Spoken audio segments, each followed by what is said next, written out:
Welcome back, Wagoneers, to another exciting segment of Small Craft Advisory. And today we're going to be reviewing It sounds like you're about to say rated R. Fluffy Nuts from Saloon Brewing in Houston, Texas. Is that right? Outside of Houston, but Webster, Texas. Yeah. Webster.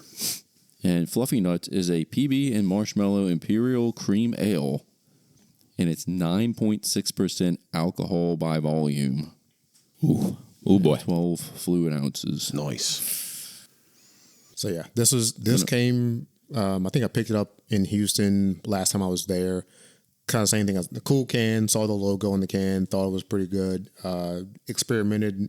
Didn't have much of an inside info on the beer or some of the stuff they do, but I'm always willing to try something new. So I just grabbed it because it sounded interesting. So we're gonna find out all together what it's like. The smell smells like a Yankee Candle or something. Yeah, it smells like that cereal that waffle cereal that they used to make. I can't remember. Wasn't Egos? Waffle crisps. Waffle crisp. That was it. And look, we'll start with the appearance of it. Did anybody sip it yet? It also has like a very thick look to it. It's very golden. Very golden. Looks like my pee when I get drunk. Bruh. It's like diabetic pee. Looks like a specimen that you've left at a testing before. I think New Year's Eve I was peeing like this. A little amber. You might want to consult a physician about that. just saying, buddy. It may or may not have been Pure alcohol coming out of you. I would hope so. That or you have liver failure. Was there a little blood in there, Mike? I think the color's good. It's got like if you told me cream ale or something like that, I can see it in the can and the beer. It's a good little color to it. It is very, very golden. Again, has a little bit of a thick look to it. The smell is amazing. It is so moving past the sight of it, the smell, like Todd said, smells like waffle crisp. You definitely get a little bit of a maple syrup, but I can almost smell like walnutty a little bit. Almost smell like graham cracker. My first thought was Werther's Original. Yeah. I'm thinking peanut butter and marshmallows, guys. I wonder why. No. Look, y'all know how critical I am when I read the can. It's gotta. Yeah, so I do feel like I smell the peanut butter. Yeah. I said off air, this is the one beer I'm going to be worried about what you think based off the smell and what it says that it's supposed to be in the can versus what it actually tastes like. What's supposed to be Dead in the on. can. That's fucking good. Taste wise? No, I haven't tasted it. Oh, okay. We're tasting? Let's Yeah. do it. Go. Let's do it. So what do you think, Travis? I like it. Not overly powerful going in, which is weird because it's a 9%er. It slides right in. You definitely get a little bit of the peanut buttery, mapley taste that you smell. Again, I guess the biggest thing is like I'm the whole time when y'all reading the can and 9% alcohol by volume, I'm thinking it's going to go down like really strong, and it actually goes down pretty easy.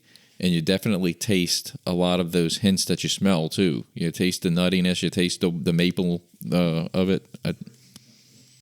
It's kind of got a little strong aftertaste. It's definitely flavorful at the very, very beginning, though. You hit with all those flavors. My initial thought was peanut butter, bang on. It's the right amount. It's there. The marshmallow, I can get hints of it. It's perfectly mixed with the peanut butter in terms of kind of playing together. The best thing, it's taste from start to finish, and the finish is really solid on it. It lingers, and like once you swallow, it still kind of hangs there for a second. I think it's very complete, very complete. 100%, Pat.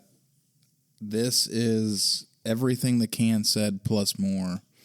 My first initial, just smelling it, I smelled pretty much everything everybody said. Maple or maple syrup, peanut butter, and then the taste is definitely peanut butter, check. Hints of marshmallow, check. It is not flat.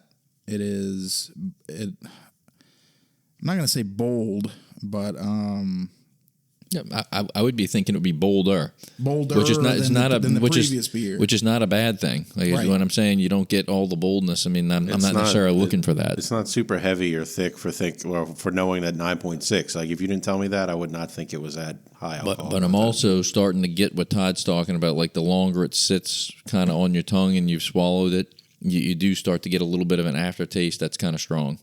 Yeah, I mean that's a lot of beers do that. That's not necessarily a bad thing. Yeah, I think that's probably because of just the high alcohol content that it stays around so much. It's not terrible. It's not like I'm like, like nasty aftertaste, but It's really good. I don't know if I could. I mean, aside from the fact that if you drink too many of these, you'll be on the floor. But I don't know if I could drink probably more than one of these in a sitting. It is very good, but definitely not one that you're going to continually pound back. No. Mm-hmm. Okay. I could. someone disagrees. So I guess I'll relate this to a lot of like the heavier stouts we drink, like the ones we like. You drink a stout, and if let's say you're at a brewery and then you order one and you really like it, you might go grab another pint. But the stouts, the ones that usually kind of fill you up, and you don't necessarily want more than two. I think this kind of fits in that ballpark. It tastes good. I probably would order a second one just because of how good it is. But Todd brings up that good point. I don't think I'm drinking 4 or 5 of these in one sitting, and you would probably be smashed after doing that too. Passed out, yeah, definitely.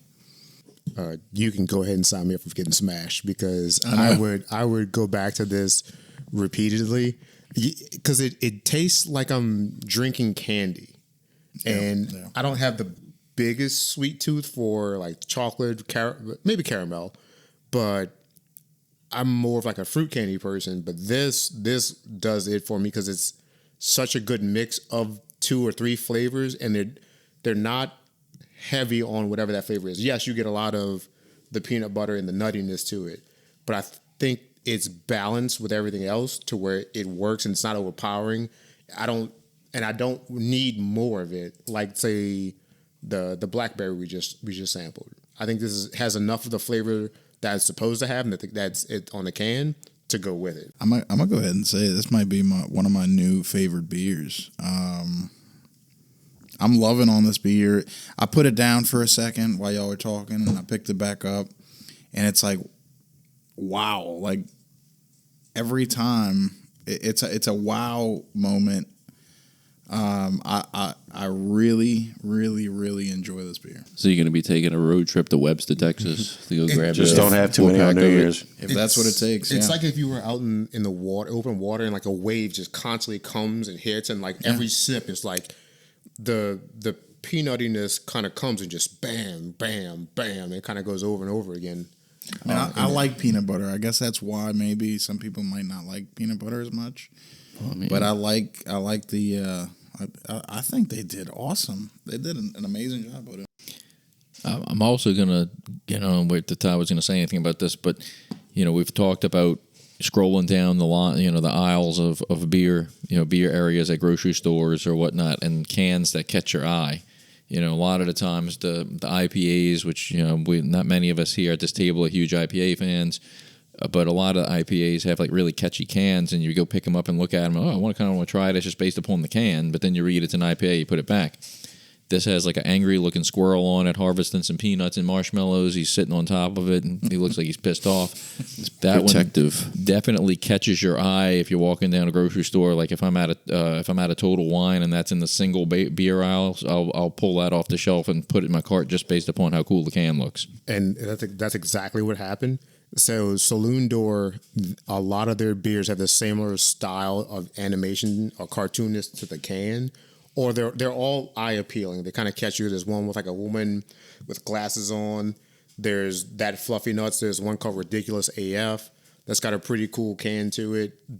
They're all the same similar style, but they're all kind of catchy in their own way and kind of pull you in. And then it's just a matter of, do you think that taste profile is going to maybe kind of match up with the can? And not that they're hit or miss, but I've had a few from them, and I think maybe Todd sampled one of the vanilla cream that I brought, and it was a bit of a letdown overall, just to some other, even maybe some local beers that we've had that are in the same style of beer, But I think this one they knocked out the park for me with the flavor and the taste and just the overall feel of the beer. All right, so we are ready to start giving some ratings here. Mike, would you like to lead us off here? Are you going to give it a perfect 5? No, Mike's going to give it a 10. No. A fucking 10. I'm not going to give it a 5, but I'm going to give it a 1. This beer's amazing. It's 1.2. Man, it's really good. It's a slow sipping type drink. I mean, you're not gonna pound these like we talked about, but You might die. I would give it a 4.5. 4.5, and I'm not taking that back. All right, I'll go next. Then I'm going to give it a 4.2. It's definitely in the 4 territory. Tasty. I think the only reason why I wouldn't probably go higher is just that I probably wouldn't. Like what you said, I probably wouldn't pound these in a row. I know Pat's in the minority here with us, where he feels like he would. Whoa. But no, it's definitely over a 4. I would say 4.2. I'm going to say 3.8. I do like that. Mike's disappointed in me. I mean, I like the flavor of it. It's the strong aftertaste is what does it for me. I know I'm not gonna sit by a pool and just knock these back. So the reason I'm disappointed, not to cut you off, it's because we have very similar taste buds, and like you go. But you were knocking the blackberry. I know. Squeeze, and I thought that was great. I don't know. Go ahead. It's a 3.8. I mean, it is a very, very good beer. And like I said, it smells great. You get hit with all these flavors right from the start. It's very strong, though. And it does kind of have that strong aftertaste at the end. I mean, 3.8 is still very, very solid rating. Strong rating. It's a very good rating. Yeah, I'm torn somewhere in there. I definitely want to taste it on tap. You know, a nice ice cold pint of it. You know, I think it would be a really good, enjoyable one out of tap room. You know, but again, like you said, not one that I'd think to drink around a pool, really to like pound one after the other, just for me. You know, but I mean, so I don't know. I'm torn, like 3.8. I don't know if I'd go 4. Let's 3.9. How about that? Sounds good. Yeah, good solid rating. Well, I'm pretty much right aligned with Mike. This is a 4.5. From an overall standpoint, I think it's very well done. Every flavor is there, it's present, and it's a good amount of it. It mixes well. It's refreshing on the front. It has a good finish to me that kind of lingers even after you swallow it. It kind of stays there for a bit. I like peanut butter, but I wouldn't say it's one of my favorite flavors in general. So to have it in a beer was going to be a bit of a question, but I think they knocked it out in it's like high quality peanut butter, I think. That too. A lot of beers with peanut butter in them, I find, are just terrible. Like they don't do it well at all, and this one does a pretty good job. The Abita PB and Jams was really good. Really good. I wish they would bring that back. That was more fruity though. It wasn't terribly huge peanut butter flavor, but yeah, I think that's the biggest selling point for me is like it tastes like good quality peanut butter. So So Peter Pan. Sure, whatever your favorite.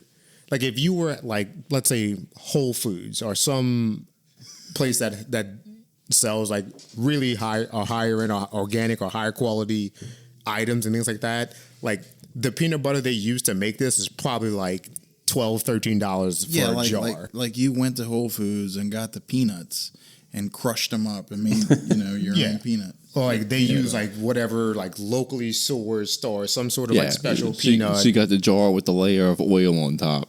Yes. So you have, like, much like the blackberries from our previous one, you want a guy stepping on your peanuts.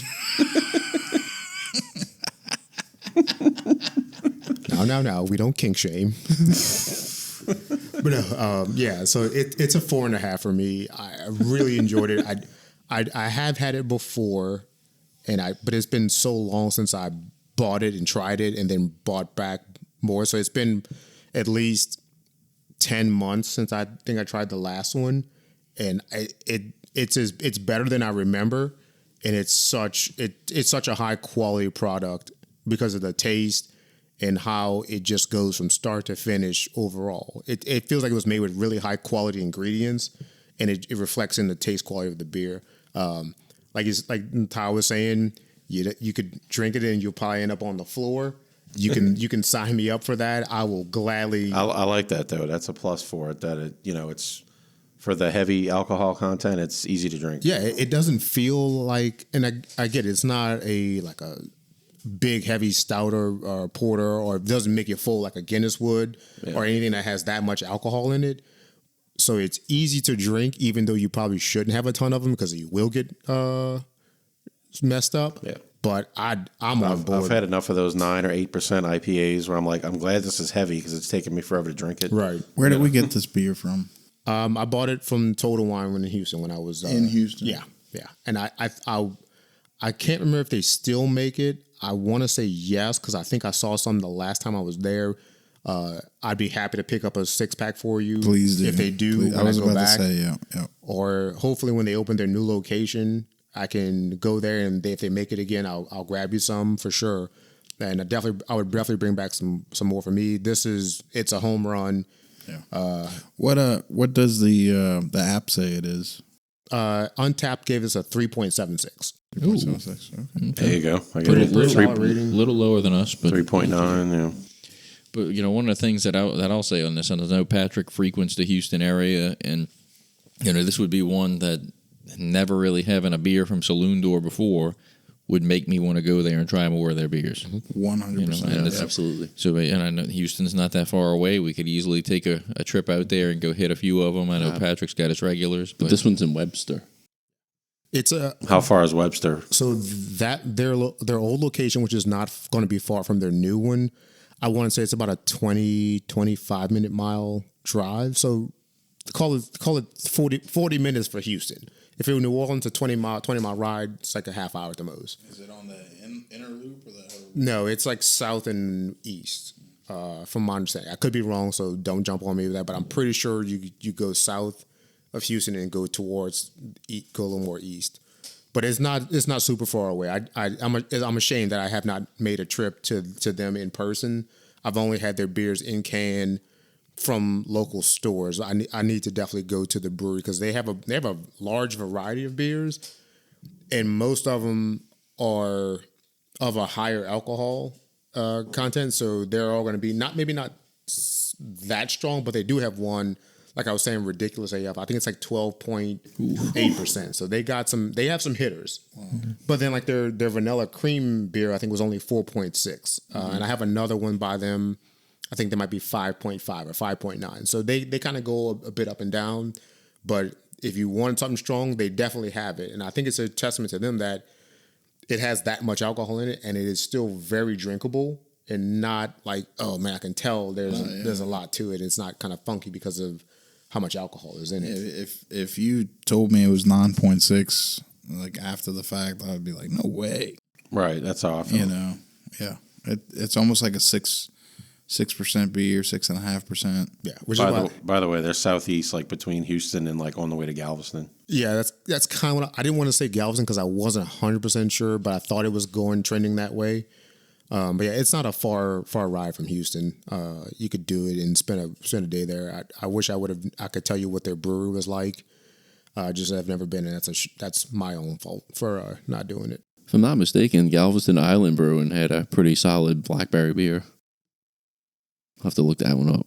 If they still make it, we can get you some probably come March or April. It almost sounds like we need to just plan like a week long Texas brew tour or something. Hit Shiner for sure. We could do this in probably a weekend. If you take Friday through maybe come back Monday morning, you could get. I mean, especially in Houston, you have so many breweries that are in Houston proper or right on the outskirts. That's no more than 15, 20 minutes. Maybe like Brash is the farthest, quote unquote, of the ones that I would say in Houston that I've been to. And it's because of traffic, it's probably like a 35, 40 minute drive, but it's not that far away. We are actually talking about like say like instead of like a beach trip or something like we normally do around Memorial Day to go to a Great Wolf Lodge. Yeah. And found out there's one in Houston. Yes. I just punched it in. It's 5 minutes away. Yeah. From Saloon door. It's There like you go. It's like walking distance almost. My family that we've talked about Make it happen, Sean. doing a trip Webster. to that place and checking it out. And again, I was on board because Saloon Door wasn't that far from it at all. Yeah, and then it's like from here, it's like 5 hours. Yeah. Oh yeah, Houston's easy to drive. Well, But they make some really good things. I'm excited for this brewery and for the new location to see what else they come up with, and hopefully we can try some more of this stuff because I think you'll enjoy them. Mike would probably be the only one to might be a little iffy because sometimes maybe you don't get 100% of the flavor that matches up to what you think or what it should be. But this is a good for an introduction for you. I think you're gonna like it. Look, it doesn't necessarily make it a bad thing. It's just like I expect certain things, and but no, this one hit all the It's notes. okay. It's okay. We've all become beer snobs. It's okay. But look, to just kind of close this out. First one we've really tried from Saloon Door. Pat's may have had a few more before us, but overall, between what we said, a 3.8 to a 4.5, really strong ratings from the Wasted Wagons on Saloon Door Fluffy Nuts. So yeah, if you're in the area, go check them out. If you can go to your local HEB or whatever grocery store, I think they sell a few different varieties there. But definitely give them a shout. I think you'd be pleasantly surprised, kind of like most of you guys were. Yeah. Wagons out. Wagons out. Wagons out.